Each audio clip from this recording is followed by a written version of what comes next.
So welcome, ladies and gentlemen and guests of all genders and ages. We are gathered here for the launch of a very special initiative that's intended as much more than just an initiative, because, we are doing this for several years. That's the hope. It doesn't end over here.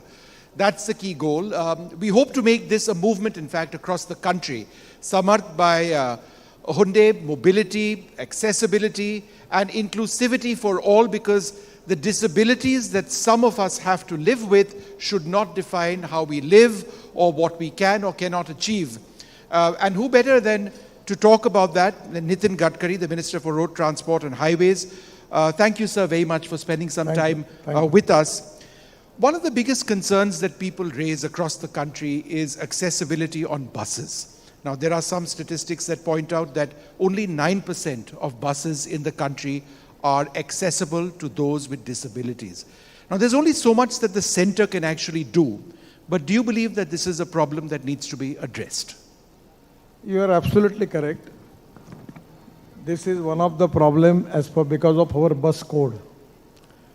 Particularly in the Western countries and USA, they are very strict about it. But now we have taken the decision about the bus code. Presently in India, we have got 150,000 buses. Number of accessible buses, 46,500, that is 32%. But still, as far as the buses are concerned, I am not satisfied about it. Somewhere in the buses, like in Pune and even in some city, it is very difficult to, the way in which the doors and other things are not appropriate. Number of fully accessible buses is 9,239, that is 20%. And government is committed to make 25% of government-owned public transport vehicles fully accessible. Right. And it is the duty of the government, because this is the population. Average 4% of the people are physically handicapped, because it is really, as far as the awareness in the Western country, the USA, their picture is totally different. But in India, after 2014, when Modi ji taken charge as the Prime Minister, our government has given special priority for that. आपने buses की बात की. आज हम हंडे द्वारा समर्थ एक कार्यक्रम, एक पहल की शुरुआत कर रहे हैं, और उस ओर अपने आज दिन भर अपने जो दिव्यांग हैं, अपने विकलांग हैं, उनसे बातचीत की, उनसे चर्चा की.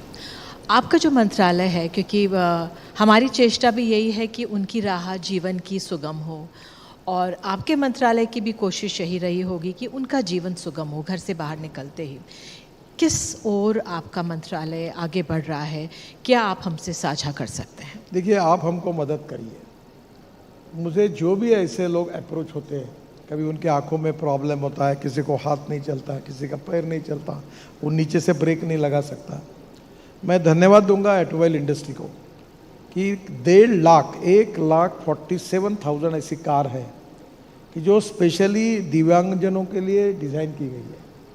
और जब भी हम ऐसे प्रॉब्लम आते हैं तो मुझे बहुत बार केसेस आते हैं कि क्योंकि ये सब्जेक्ट स्टेट गवर्नमेंट के और हमारे दोनों के साथ है, तो आरटीओ ने भी लाइसेंस नहीं दिया, तो फिर हम उसके ऊपर उपाय ढूंढते हैं.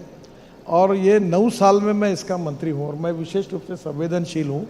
और मैं आपको कहूँगा कि जो भी दिव्यांग है, ऐसा है जिसको लाइसेंस नहीं मिला है, जिसका प्रॉब्लम है, क्योंकि प्रॉब्लम अलग अलग प्रकार के हैं.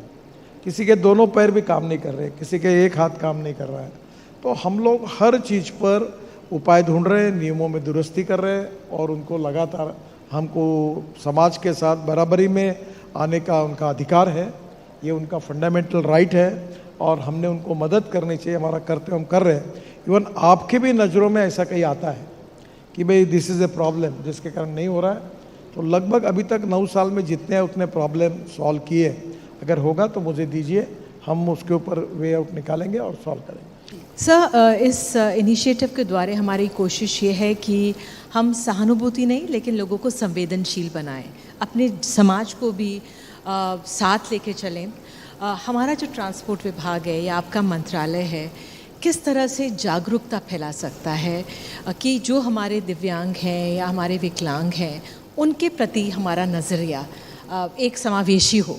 देखिए, पहला तो इम्पोर्टेंट थिंग है पब्लिक ट्रांसपोर्ट में, यानी बड़ा दुख और दर्द का विषय है हम लोग पूरे विश्व में कहीं भी जाएंगे, गवर्नमेंट ऑफिस में जाएंगे, होटल्स में, 5 स्टार होटल में जाएंगे, रेस्टोरेंट में जाएंगे, एवरीवेयर दिव्यांगजनों के लिए अलग व्यवस्था है, वो कैसे ऊपर जाएंगे। हमारे पूरे बस ट्रांसपोर्ट में अभी तक जिस प्रकार की सिस्टम थी, कभी इनके बारे में विचार ही नहीं किया गया। और ये जो 9,239 बसेस है, इससे मैं समाधानी नहीं हूँ। अब जो फाइनल कोड जिसका नोटिफिकेशन निकलेगा, इसके बाद हर बस ऐसी होगी जिसमें दिव्यांगजनों का पूरा विचार होगा और उनके लिए पूरी सुविधा होगी। और अभी मैं इसके बाद जो बस में नहीं होगी, वो बस को वो मंजूर वो बन ही नहीं पाएगी, इतने स्ट्रिक्ट नियम हमने बनाए। यही इसी You की heard it जरूरत है first from the minister over here. He acts on what he says, and this is going to change the lives of countless people with disabilities. Gadkari ji, when we talk about opportunities for people with disabilities, we also need to look at it from where we stand in terms of education in this country. And we have some statistics as part of the Samarth initiative. Only 36% of people with disabilities in India are employed. That means more than 60% of people with disabilities do not work. Beyond your ministry, how is it your goal as a political leader to spread the importance of opportunities through education for those with disabilities? Actually आपने बहुत अच्छी बात पूछी है।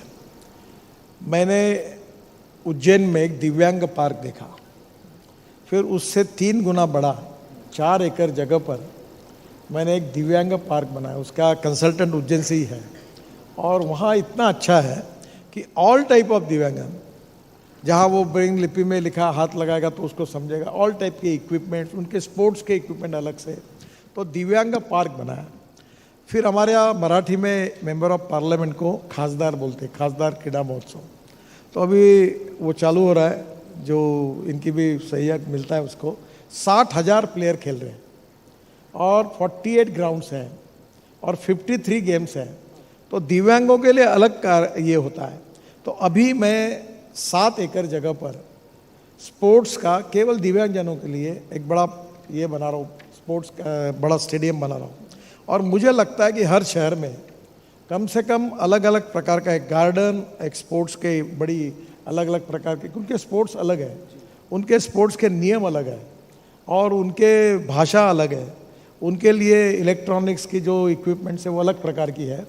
इसमें काफ़ी लोगों ने रिसर्च किया और स्टडी किया है, और मुझे लगता है कि ये हर व्यक्ति का फंडामेंटल राइट है, वैसे उनका भी है कि उनके विकास के लिए उनके अधिकारों को विचार करते हुए इन सब प्रकार की फैसिलिटी जो आम लोगों के लिए है, वही फैसिलिटी उनको मिलनी चाहिए। और हर शहर में, हर गांव में इस प्रकार की व्यवस्था होनी चाहिए, क्योंकि अभी इसकी संख्या मेरे अंदाज से 4% से ज़्यादा हो गई है। तो मुझे लगता है कि ये होने से उनको एंटरटेनमेंट होगी, मनोरंजन होगा, उनका पॉजिटिविटी बढ़ेगी, उनका मोरल बढ़ेगा, उनके म्यूज़िक इक्विपमेंट अलग अलग प्रकार के हैं। और एक बात मैंने देखी अब ये कि जो दिव्यांगजन है वो कोई अच्छा बांसुरी बजाता है, कोई अच्छा वायलिन बजाता है, कोई अच्छा गाता है, तो उनमें भी हैंडलूम, हैंडीक्राफ्ट्स में भी अच्छा काम करते हैं। तो हम लोगों ने अभी जो दिव्यांग पार्क बनाया उसमें ऐसी स्पेशल रूम्स बनाई कि वहाँ दिन भर वो सुबह आएंगे और शाम तक रहेंगे, और वहाँ वो अलग अलग प्रकार के हैंडलूम, हैंडीक्राफ्ट्स में इधर उधर कुछ चीज़ें बनाएंगे। तो ये बहुत ही अच्छा, जिसमें आप कह रही है वो बहुत इम्पोर्टेंट कि उनको वो बराबरी का अधिकार मिलना चाहिए, सहानुभूति की ज़रूरत नहीं, उनके अधिकारों की रक्षा की ज़रूरत है। जी, आप जैसा कार्यक्रम कर रहे हैं, इसमें काफ़ी लोगों तक ये बात पहुंचेगी और धीरे धीरे हमारे देश में इंटरनेशनल स्टैंडर्ड की सब प्रकार की सुविधाएं इन सब के लिए प्राप्त होगी। और ये सहानुभूति के रूप में नहीं, ये उनका अधिकार है बराबरी का, और उनको मिलना चाहिए, यही भूमिका इसके साथ रखनी चाहिए। आखिर में एक सवाल सर, जो ये हमारी पहल यहाँ पर चल रही है, 1 साल चलेगी हंडाई द्वारा समर्थ की, आपकी क्या उम्मीदें हैं इस तरह के इनिशिएटिव से? क्या मिलके हासिल किया जा सकता है? देखिए, मैं आपको एक बात बताता हूँ। हमारे यहाँ नागपुर में एक दिव्यांग युवा है, वो पैदल भी चलने की छोड़ो, वो एक दोनों पैर नहीं उसको, वो व्हील चेयर पे, उसकी एक स्पेशल चेयर बनी, उसके ऊपर चलता है। उसने एक 20 करोड़ की फैक्ट्री बूटीबोरी एवैडिसी में डाली थी। फैक्ट्री को आग लग गई और जल गई। उसने फिर फैक्ट्री खड़ी की और प्रॉफिट कमा रहा और अच्छा काम कर रहा है और उसको अवार्ड मिल रहा है। तो मैं आपको एक बात कहूँगा कि जैसे आपने आज का कार्यक्रम किया है, तो विशेष रूप से ऐसे जो फिजिकली हैंडीकैप्स हैं और अपने जीवन में जो यशस्वी हुए हैं, उनकी स्टोरी अगर आपके माध्यम से अगर जाएगी तो पॉजिटिविटी और सेल्फ कॉन्फिडेंस जो लोग आज हैं उनके मन में बढ़ेगा। और मुझे लगता है कि उनमें बहुत टैलेंट है, केवल उनमें आत्मविश्वास बढ़ाने की आवश्यकता है। और ऐसे कार्यक्रमों से, ऐसे उदाहरणों से उनका मनोबल भी बढ़ेगा, पॉजिटिविटी बढ़ेगी और आत्मविश्वास बढ़ेगा और वो सभी क्षेत्र में काम कर सकेंगे। And attitudes will change. Thank you so much, Minister, for being with us. It's always wonderful speaking to you. Before you go, I'd like to invite Mr. Onsu Kim, Managing Director and CEO of Hyundai Motor India, and Mr. Tarun Garg, CEO of Hyundai Motor India, to present Mr. Gadkari with a small memento.